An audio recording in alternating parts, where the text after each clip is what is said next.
그래서 지금 사법부에 대한 불신이 그 어느 때보다도 커져 있다. 네. 이런 지적이 나오고 있고 내란 전담 재판부 이게 지금 법사위를 통과했습니다. 법안이 네. 통과해가지고 본회의만 남겨두고 있는데 내란 전담 재판부의 필요성 이건 좀 어떻게 보십니까?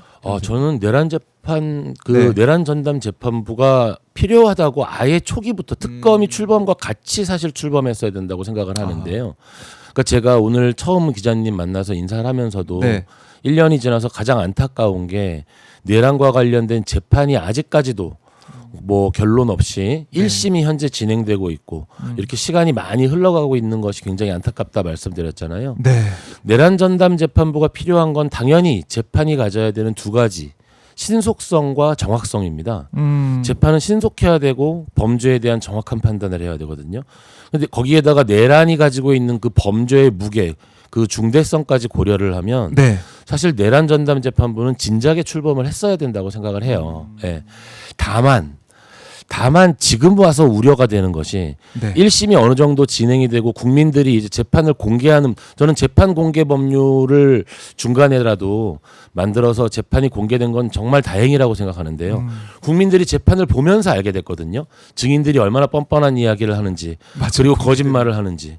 심지어 한덕수 전 총리는 증언 나와가지고 제가 헌재에서 위증을 했습니다라고 위증을 그냥 인정을 해버립니다. 예. 만일 그런 장면들이 실시간 중계가 되지 않았다면, 중계가 되지 않았다면 그 위증과 관련돼서도 아마 정치적인 성향에 따라서 다른 판단을 할 수가 있었을 거예요. 그런데 본인 스스로가 이렇게 위증을 인정하는 모습, 이런 것들이 다 지금 공개가 됐잖아요. 근데 이렇게 진행되고 있는 상황에서 내란 전담 재판부가 지금 좀 늦게 출범을 하면 네. 이게 문제가 생기는 게, 이게 내란 전담 재판부의 출범을 문제 삼고 싶어하는 사람들이 이것을 그 위헌성에, 저는 내란 전담 재판부가 지금 법사위 통과 안으로도 위헌으로 인정될 거라고 생각하지는 않습니다. 법리적으로 좀 이따 다시 말씀을 드릴게요. 네.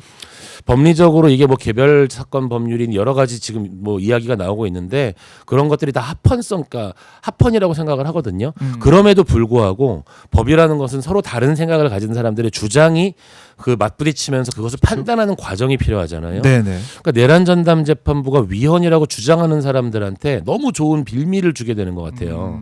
그래서 몇 가지 이제 포인트들, 뭐 법무부 장관이 추천위원을 네. 한다든지 이런 포인트들을 붙잡고 이제 그 물고 늘어질 경우에 이 재판이 더 지연되는, 오히려 신속하고 정확한 재판을 하기 위한 내란 전담 재판부인데 예. 재판이 굉장히 지연되는 효과가 어떤 일종의 사고가 발생할 수도 있다고 생각을 하기 때문에 아예 그렇다면 조금 늦게 출범한 내란 전담 재판부라면 그 공격받는 지점들 부분까지도 좀 깔끔하게 정리를 해서 아예 시비를 없애고 아예 시비를 없애는 게 낫지 예. 않을까라는 생각을 좀 많이 네. 하죠. 그러니까 이 1차적으로는 내란 전담 재판부를 처음부터 했어야 되는데 처음부터 그게 안 했어야 된 되죠. 부분이 아쉽다. 그러니까 그 법적으로 좀 설명을 드리면은요. 예. 그 우리가 뭐 반민특위라든지 아니면은 4.19 혁명 이후에 부정선거자를 어떻게 처벌한다는 법률이라든지 이런 것들이 헌법에 규정이 있었기 때문에 가능했다라고 주장하시는 분들도 있는데 그거는 사실 약간 잘못된 말이고요. 그건 소급입법을 인정하기 위한 헌법 규정이었고요. 네. 전담 재판부는 원래 법률로 만드는 거예요. 원래 법률로 만드는 거고 우리 헌법이 사법권과 관련돼 가지고 네. 대법원과 각급 법원을 구성하도록 만들어 놓고 있는데 각급 네. 법원의 구성, 즉 사법행정은 사법권의 영역이라고 자꾸 사람들이 소개를 하고 있는데 사법행정이 사법부에서 실시하는 행정은 맞지만 네. 사법행정권의 권한과 범위는 입법 형성권에 있습니다. 법률로 정하는 거예요. 법률로 정하기 때문에 각급 법원을 정하고, 그러니까 뭐 행정법원이다, 회생법원이다 이런 걸 둘 수가 있는 것처럼, 네. 뭐 법원은 그 국회에서 만들면 되거든요. 내란 전담 재판부도 국회에서 법률로 만드는 건 국회의 권능 안에 들어오는 거라고 봅니다. 그러니까 권능 안에 들어오는 거예요. 들어오는 건데. 이제 그것과 관련해 가지고 이게 좀 출범 자체가 좀 늦으면서 네.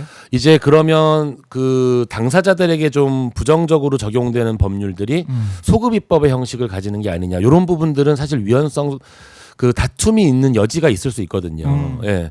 그리고 뭐 처분적 법률 이야기를 하는데 뭐 개인 어떤 그 개인에 대한 법률을 만드는 거 아니냐라고 하지만 그것도 잘못 소개가 되고 있는 게 지금 내란 전담 재판부를 만드는 건 개인에 대한 법률을 만드는 게 아니라 윤석열, 한덕수, 김용현 개인에 대한 게 아니라 내란이라는 개별 사건 법률이거든요. 개별 사건에 관한 법률들은 충분히 만들 수 있는 것이고 그게 특검법이에요, 사실. 그렇죠. 예. 예. 그 개별 사건 법률에 관련돼 가지고는 합헌이라는 것이 쭉 헌법재판소의 판례의 태도기 때문에 그런 부분도 위헌으로 결정 날 거라고 걱정하진 않아요. 네. 않는데 이제 일종의 법정에서의 다툼도 전쟁으로 비유를 하자면 전쟁은 내가 가진 논리로 이기는 게 아니고요. 내가 가진 무기로 이기는 게 아니고요.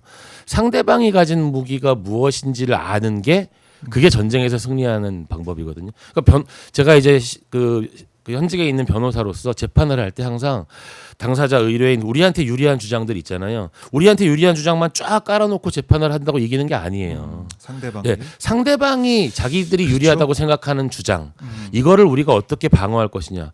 결국 공격과 방어를 잘해야 이기는 거거든요.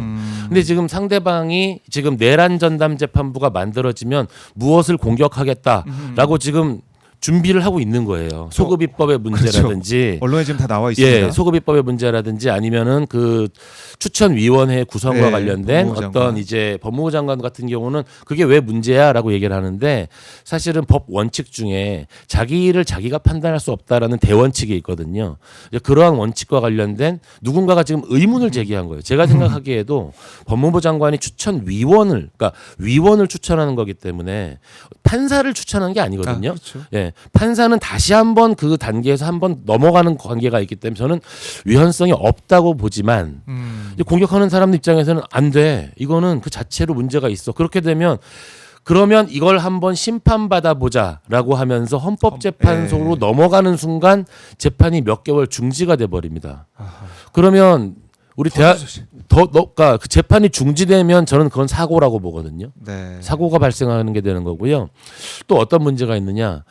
대한민국이 다른 나라와 달리 가지고 있는 특별한 제도가 네. 구속 기간을 6개월로 한정을 시켜놨잖아요. 이거는 대한민국 그 형사소송법 제정 때부터 만들어 놓은 이게 사실은 일제 시대 때 일본 애들이 우리나라 독립투사분들 다 구속 잡아놓고 너무 오래 잡아놓고 이러니까 거기에 대한 반성적 고려로 재판 빨리 끝내자.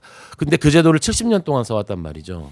근데 여기 이것과 관련해 가지고 사실은 구속 기간의 연장의 필요성이 있기 때문에 중대 범죄 같은 경우라든지 아니면 복잡한 범죄 같은 경우 구속 기간을 늘려야 한다라는 논의는 지금이 아니라 네. 계속 있어 왔어요.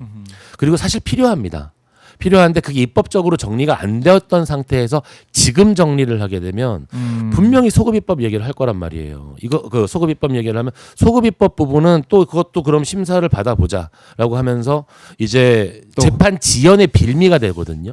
예, 그래서 그 재판 지연의 빌미가 되는 그런 부분들을 예컨대 아예 그러면은 판사회의라든지 각급 법원장 회의라든지 판사분 그 지금 판사분들께서 일부 판사가 뭐 위헌성을 주장하고 법원장 회의에서도 얘기가 나왔다니까 나왔죠. 아 오케이 그러면 그런 부분에 있어서 판사분들이 추천위원과 관련된 부분을 좀 더 그 많이 판단할 수 있도록 저는 그 건전하고 그래도 상식적인 판사분들이 더 많다고 아직까지는 믿고 있거든요. 네. 그런 부분들을 약간 조정한다라든지 아예 그래서 빌미를 그 주지 말자라는 게 저는 그러니까 이 내란 전담 재판부의 위헌성의 위헌 전 합헌이라고 보지만, 굳게 생각하고 있지만 저쪽에서 방어를 하는 입장에서는 재판의 지연의 빌미가 될까봐 그게 너무 걱정스럽다 정도를 그냥 저의 의견으로 말씀드리고 싶습니다. 그렇네요. 네네.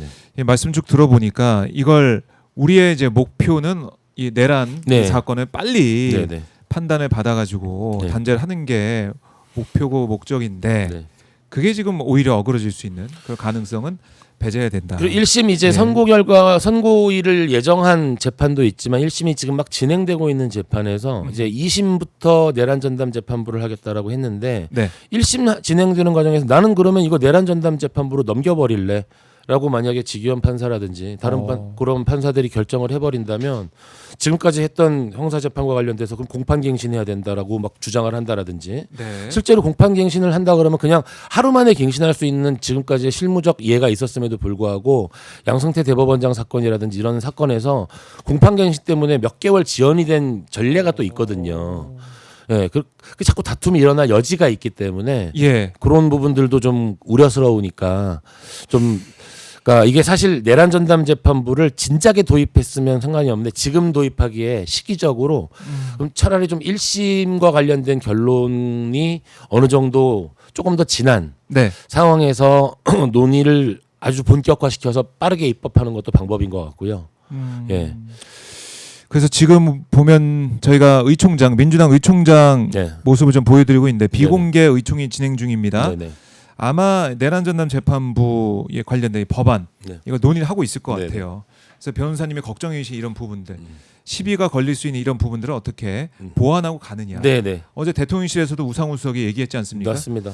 그 부분 염려를 하고 있네요. 네네. 대통령실은 염려하고 있고 지금 변호사님의 이런 의견을 민주당도 알고 있을 거고. 알고 있죠. 네. 그 오늘 조국 결론이 혁신당도 중요하겠네요. 그래서 빠르게 대안을 제시한 걸로 알고 있는데 네. 그 조국 혁신당의 대안도 굉장히 전 나름 타당하고 일리가 있다고 봤거든요. 빠르게 그 논란되는 부분을 논란만. 그럼 판사회의로 합시다 이런 식으로 몇 가지를 수정 제안을 했던데 네. 요 정도만이라도 그 어떤 그 위헌성 시비를 줄일 수 있는 부분이 있기 때문에 조국 혁신당의 얘기도 아주 귀담아 들을 필요가 있다고 생각을 합니다. 알겠습니다. 오늘 민주당 의총 결과 주목해 보겠습니다.